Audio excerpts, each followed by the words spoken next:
Hey guys, we're back and today we're going to discuss event commands. So what's an event command? It's basically it basically decides what an event can do. Like this guy right here, he's an event. But if you walk up to him, nothing would happen.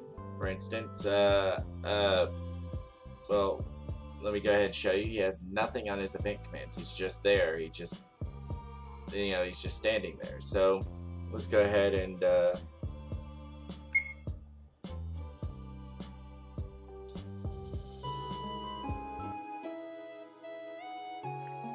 if you walk over to him, nothing happens.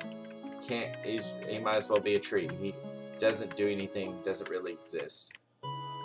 So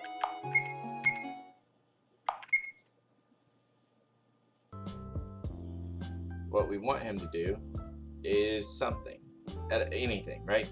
So first off, before we explain the commands themselves, let's explain how the triggers work, okay? So there are several types of interactions with events that you can have. You can have action key, basically you push on it and then it activates. Just like you walk up to somebody, push X, and then you start talking to them. On touch means if you purposely bump into them or whatever the object is, then the event activates. So let's say you have a boulder and on touch it moves right, so all you have to do is bump it like so many times before it moves out the way or something like that. Then you have collision with hero.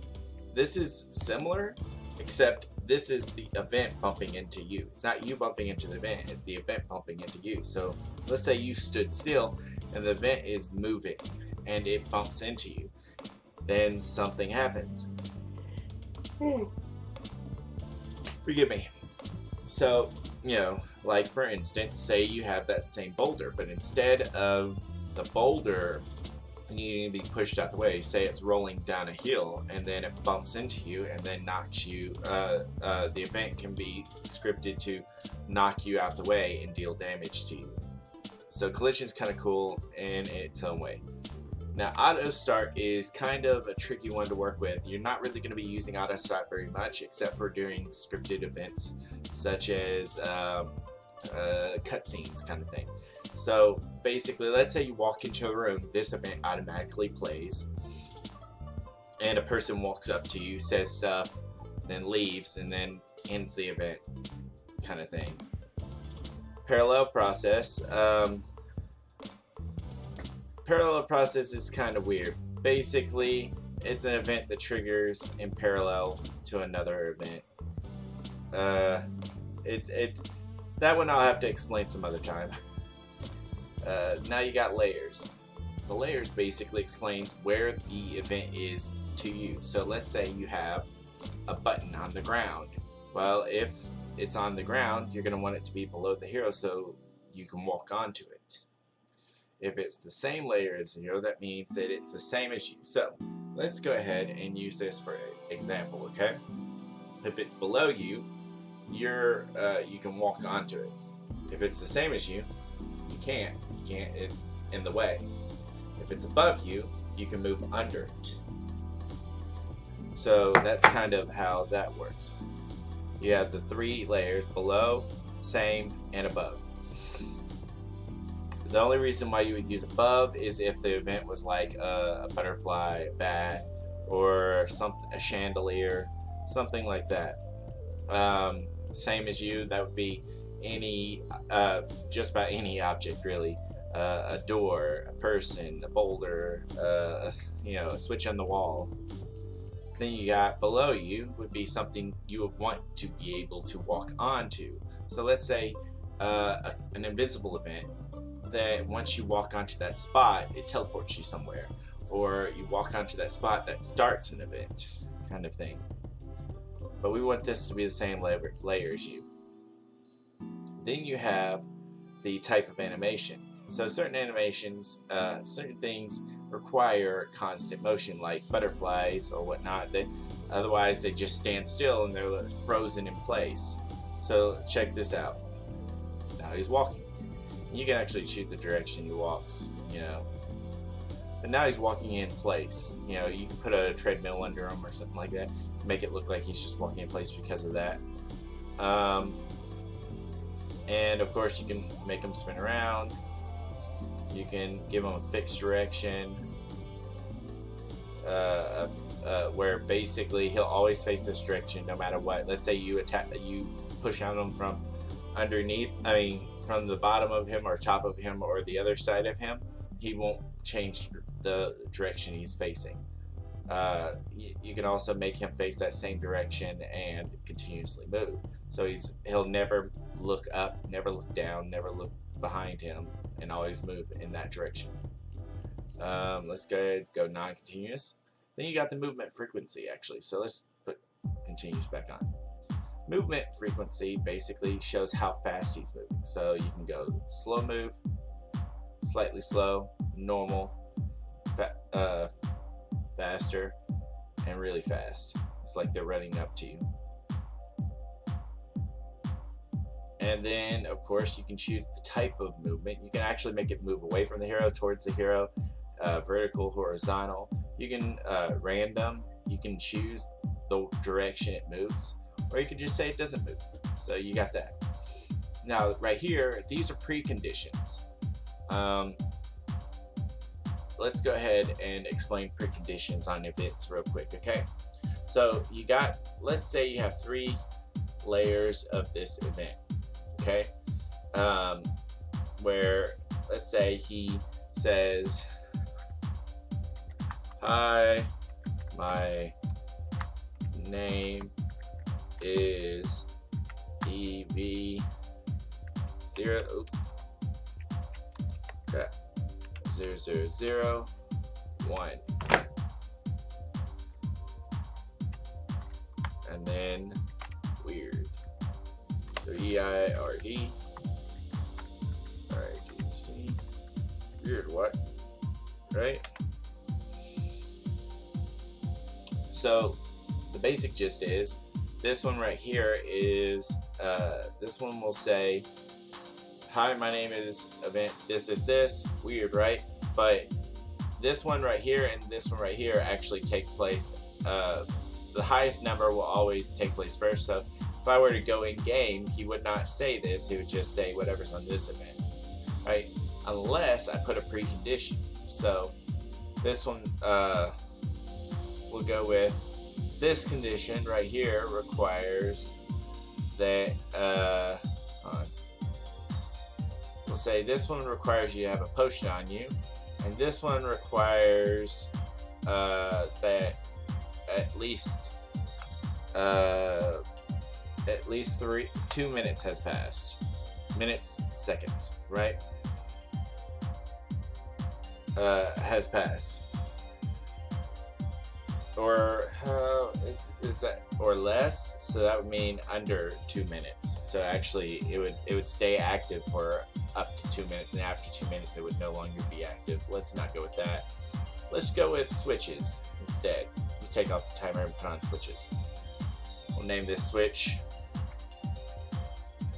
"Go Away." All right. So how switches work is, unless the switch is active. Basically, when you switch on the switch, then all of a sudden this is active. If you have a potion, this will be active. Let's make him say something for if you have a potion.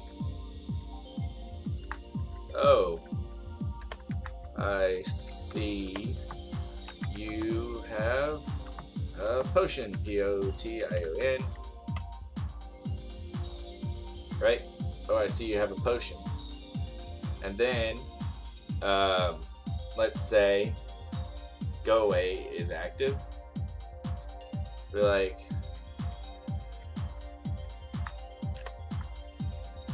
"Go away."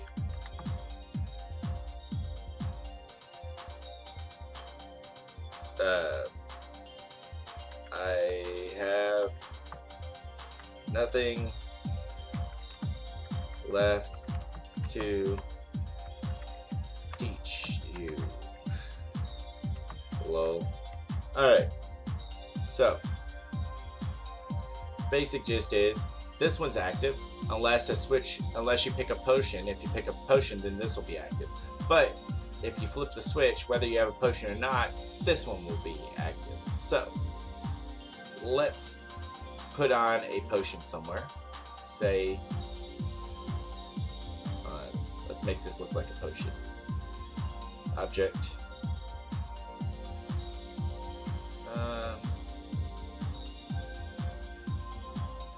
There.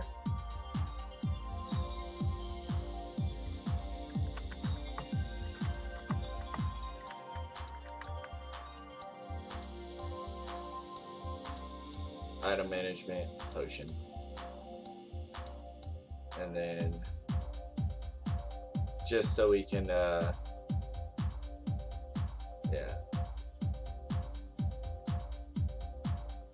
Let's do a second one.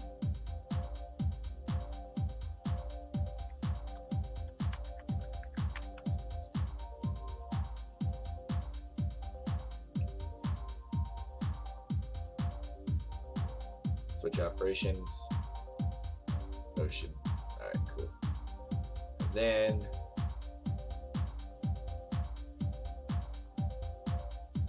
switch operations, go away. Alright, so let's go ahead and see how these layers work real quick.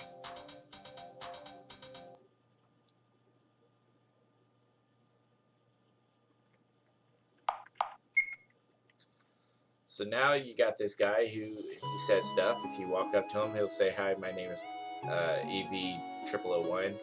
Weird, right? And no matter what direction, he'll turn to you. But if you pick up the potion, which I forgot to set that it was the same layer as you, so let's go ahead and set that, because it says below you. You can actually walk onto it. Alright, now it's the same as you. Alright. But yeah, if you walk up to him, it'll say that. But if you push on the potion, now you got the potion. It doesn't do anything anymore. You have the potion in your inventory. Because you have the potion in your inventory, it'll say, "Oh, I see you have a potion." And then if you talk to him again, he'll just tell you to go away. But yeah, that's how layers work real quick on that part of an event. And I believe we got that all covered. Now let's go ahead and explain event commands. Big moment. Now there, as you can see, are a whole lot of event commands. We're just going to go over some basic ones real quick, or at least I'll try to keep it quick. Message allows you to type what the event says. Display message option. That basically shows how the message is displayed on screen. You can actually add a face for the event, which well, when you add a face, let's go faces. He looks like that. So, and facing right. I'll flip. There we go. All right. So, here's the thing about faces. Okay, let's say you put on the face graphic. Okay, let's cut that. Just move it over here. Paste. Now the face is up here above that. When he speaks, or it'll show the face. But if you don't take the face graphic off, say you don't take the face graphic off of this guy, when you push on the potion, his face graphic will still be on. So what you want to do is, after he's done speaking, go to the face graphic, erase the face, push OK. So now it'll show his face graphic. He'll speak, and then it'll take that off. So now everything else you push on will not have his face graphic. So let's go ahead and do that for the rest of them. Up above, face graphic, set his flip, OK, and insert face graphic, erase, OK. Let's get rid of 4 real quick, and then go away. Face graphic, set his, OK, flip, face graphic, erase. Okay. So now whenever you talk to him, every time you talk to him, it'll always show his face. Now let's go show choice. Let's say you want a person to ask you a question and give you multiple choices, okay? So let us cancel that. Push OK. Let's bring up this person, okay? Make a second person. There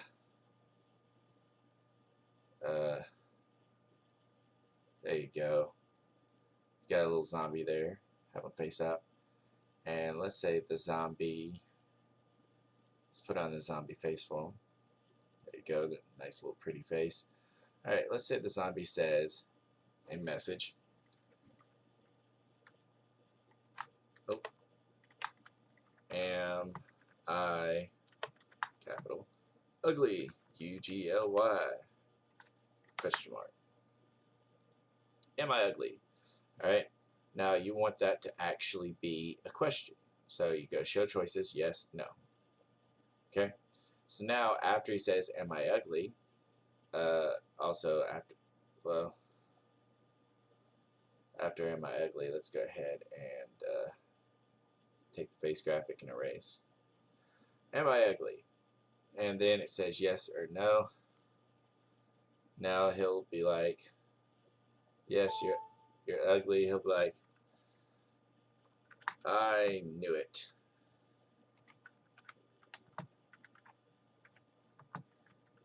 That cat lied to me. What cat? I don't know. We'll make it later. I knew it. That cat lied to me. Put face graphic on. That little zombie face on there. I need to flip it. In fact, let's go back to that one real quick. Take off the flip. Face graphic erase. Alright.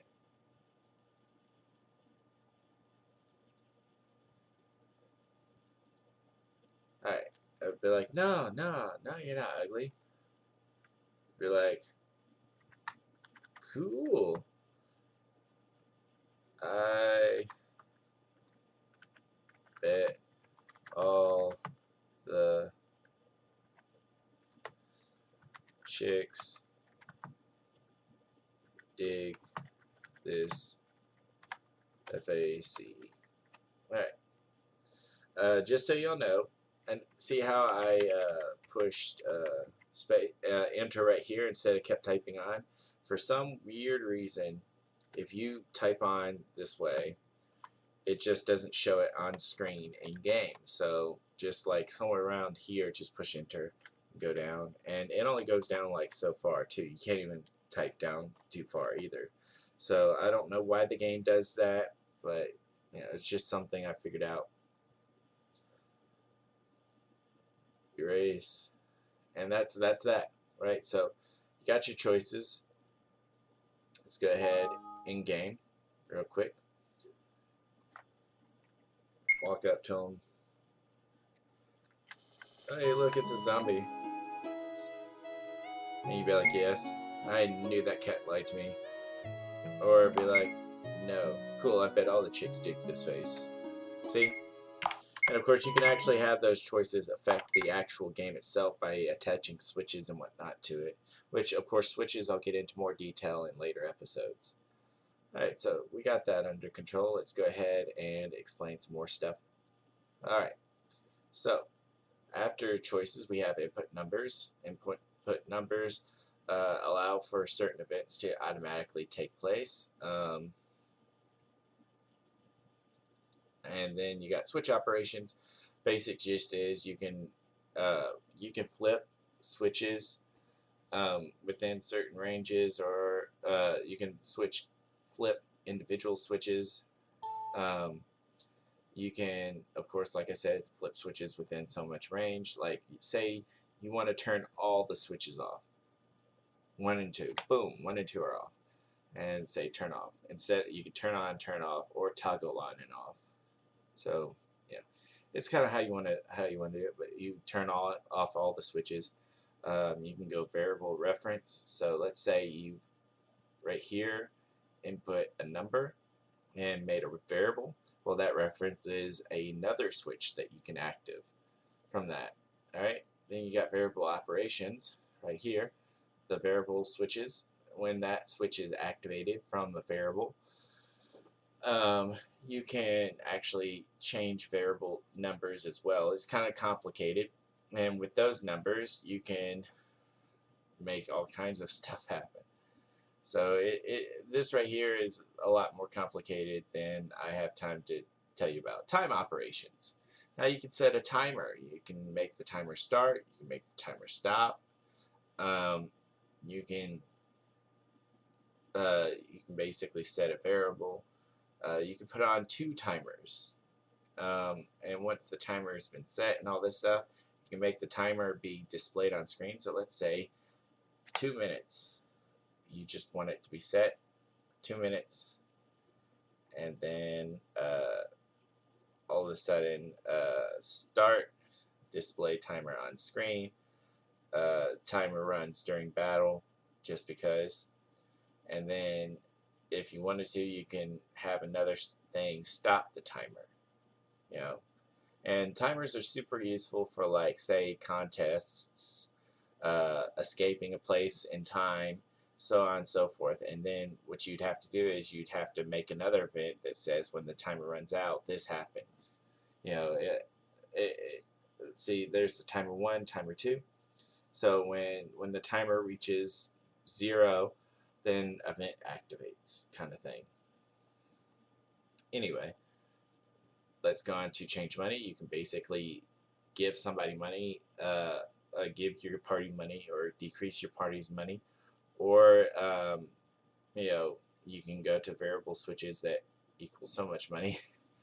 You can go to item management. Item management allows you to give a party an item and a number of that amount of item, or you can get rid of that item. Self-explanatory. You can in change party, adding party members or removing party members. You can decide which one specifically. Same with experience points. You can give experience points to a specific character, the entire party. You can increase their experience points or reduce their experience points. And that's all dependent upon whether you want to do that in story or not. They'll say you do a quest, and that quest gives so much experience points, kind of thing. And of course, you can show a level up message if they've increased in level, or you could choose not to, in which case they'll level up automatically, and you know you'll have to find out in the menu. I don't know why you wouldn't display it, but whatever. You can change a player's level or whatnot. So let's say you wanted an in-story reason for why they gain a level. At level 2, for you don't gain any experience whatsoever until a certain point in the story, so you automatically go through the tutorial at level 1, and then after tutorial jumps so many years later, and now you're level 10. You can show that on screen too if you wished. Sometimes people don't do that at all, just because, like in Golden Sun, you start off as a kid, and then you're a teenager when you actually play the actual story, and you're much higher level than you were as a kid. Much higher stats too. You can change the party stats. You can increase their HP, MP, blah blah blah blah blah. So you can make them go from worthless to actually pretty good. But when you go to change stats, this actually affects their overall stats. So the preset stats that you have will be increased beyond what this is. So if they level up, they'll get what they originally were going to level up, plus whatever you increased their stats by or decreased it by. Alright, so then their skills, you can basically give somebody a spell or take away a spell, whatever. There's in-story reasons why you could do that. Say you do an event, and the only way to get this ability is by doing this event. Or maybe you have this spell that's really powerful. Like in Final Fantasy IX, you have a bunch of summons, but you can't really use them until you get high enough level. But in a certain point in the story, you have them all taken away from you, and you have to relearn them all. Change equipment, pretty self-explanatory. You can equip or unequip items to specific or entire party members. I don't know why you would equip the potion, but you want to do more like robe and specific party member or whatever. You can change character's HP, increasing it or decreasing it. That's more or less like a heal, not like like permanent buff or anything like that. Same with MP. So what you would do with the HP, change HP or change MP, say you have a tile that's poisoned or something like that and you want it to do like this much HP kind of thing, or heal you every time you step on it. Change condition, that includes stats anomalies, so like death and all this other stuff. So say you walked up to a certain statue, and every time you walk up to a statue, you're not poisoned anymore. Complete healing, that's just basically, say you rested in for the night. Well, actually, you actually have the option that's already built into it. Say you just want to go to a save point, and you want that save point to completely heal you, kind of thing. All right. Then you got simulated attack. Basic gist is, say somebody on screen, you have a on-screen battle or whatever, and you want something to actually hurt damage. You could do that. Change the hero's name. You can change the hero's title. You can change what a sprite looks like, including the not just the hero, but any hero. You can change what they look like. So, like for instance, Cecil in Final Fantasy IV, when he turns into a paladin, his sprite changes. You can also do that with changing class. You can just make a person's sprite change from changing classes. Face association.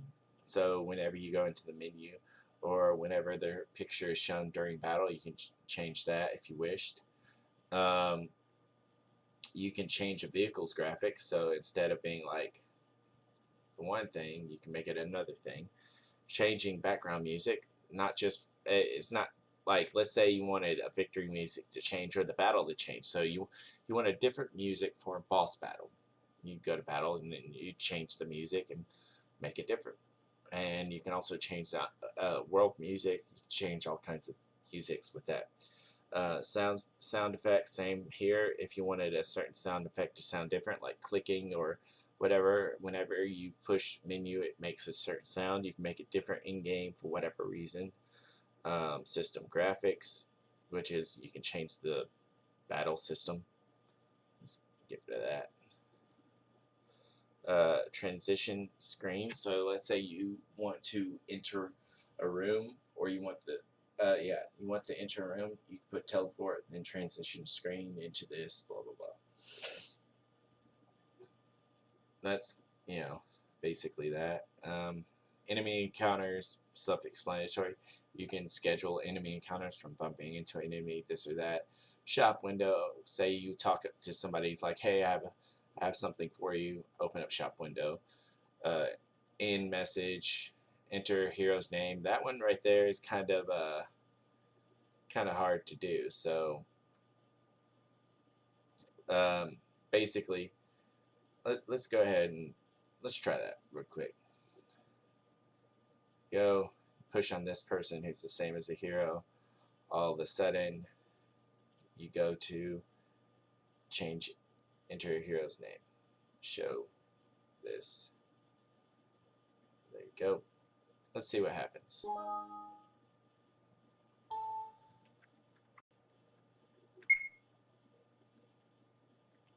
Alright, let's go talk to this kid.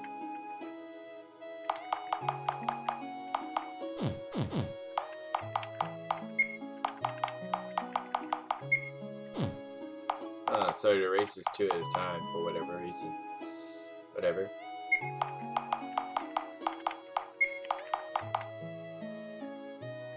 Let's go Sam. Let's change his name to Sam.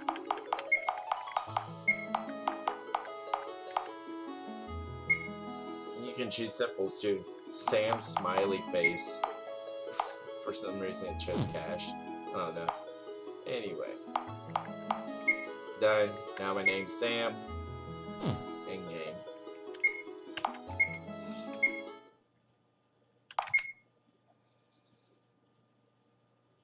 Alright, so there's that.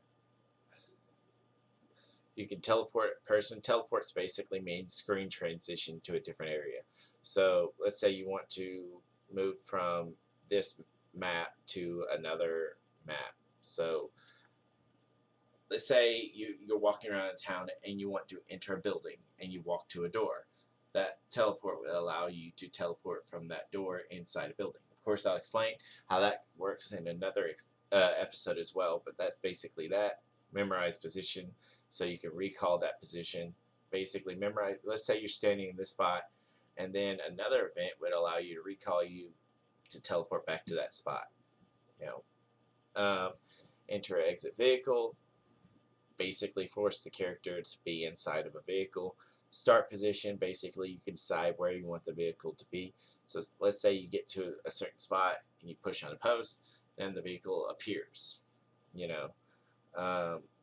Change event location. You can make for change event location. Let's say you wanted this to be over here, and every time you talk to this kid, this right here would teleport to here.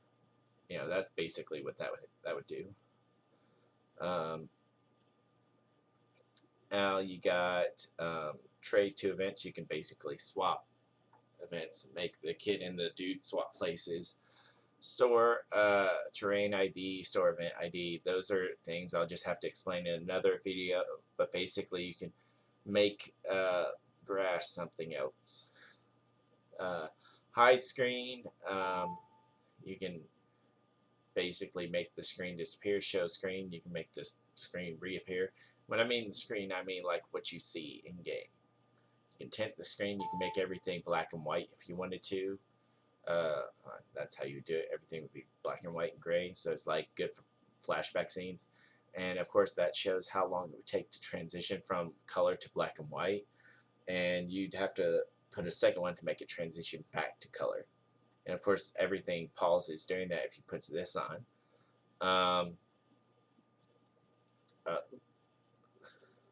Flash screen just makes the screen flash a certain color. You can even make it shake.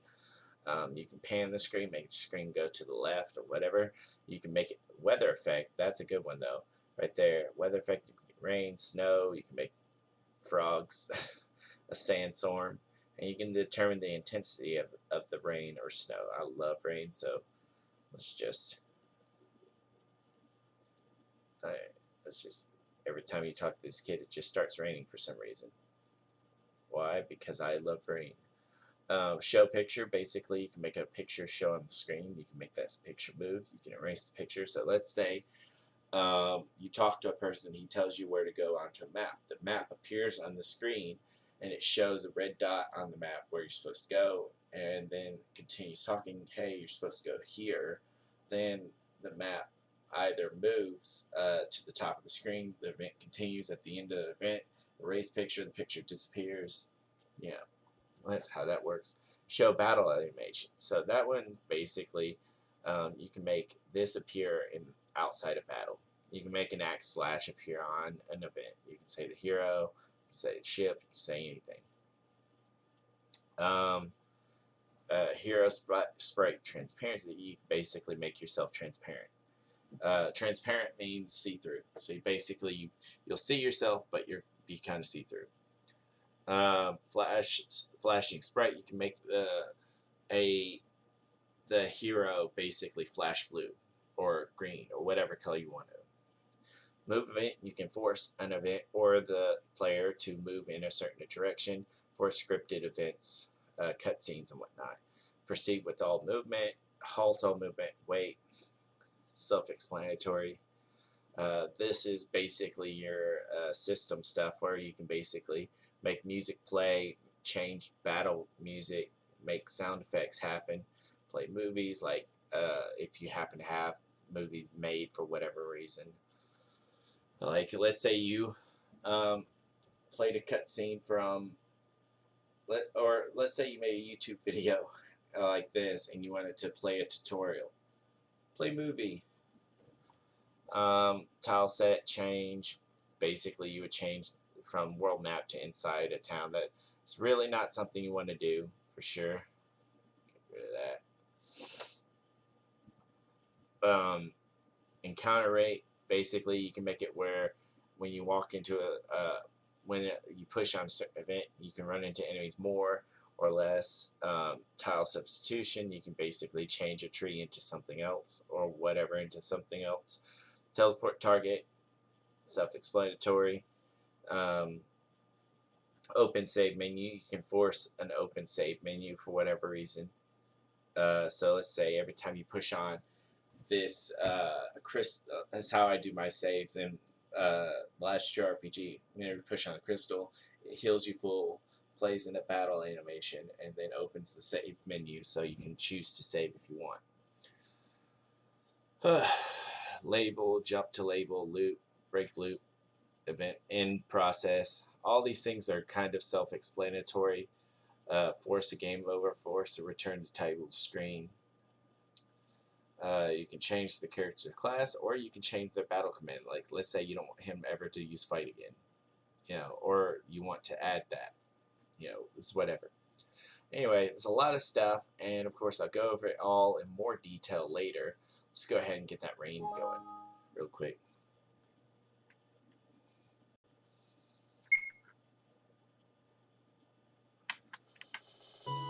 Hey, it's raining. Do you think I'm ugly? No. And of course, hi, my name is blah. That's weird. Push on the potion. Oh, I see you have a potion. Alright, go away. I have nothing left to teach you. Alright, and that'll be it for this episode. I hope y'all enjoyed this episode of How to RPG Maker 2003. We're going to go over all kinds of stuff in the future, maybe switches, maybe this or that in the next episode. And when I say that, I mean explain in more detail. Or maybe even maps, who knows? So tune in next time for the next episode of How to RPG Maker 2003. Also, if you have RPG Maker 2003 and you want to learn how to do something in the game, or you need tips or advice, go ahead and put that in the comments section below. Also, if you would like to see more of this, go ahead and subscribe to the Nerd Still channel and like this video. And of course, we'll see you in the next one, okay?